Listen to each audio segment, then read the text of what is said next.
የኢትዮጵያ ስልጣኔ የሚያድግባቸው ዘመናት የኢትዮጵያ ስልጣኔ ዲክላይን የሚያደርግባቸው ጊዜዎች በጥቅል ሲታዩ የቮይስ እና የኖይዝ ኮምፒቲሽን ነው።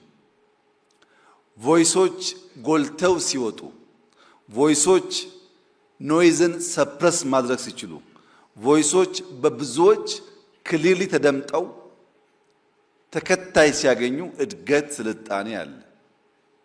ኖይዞች ሲበረቱ፣ ቮይስ ሰፕረስ ሲሆን ደግሞ ስልጣኔን ማውደም አለ።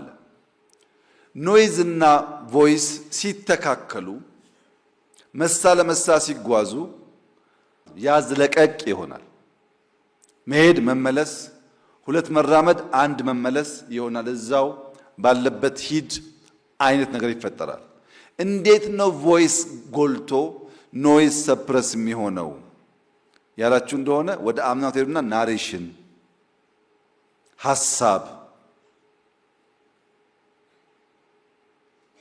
ሐሳብ ናሬሽን ጎልተው ተገዝተው ሊደርሺፕ እና ፎሎወርሺፕ ሲስማሙ ስልጣኔና እድገት ይመጣል።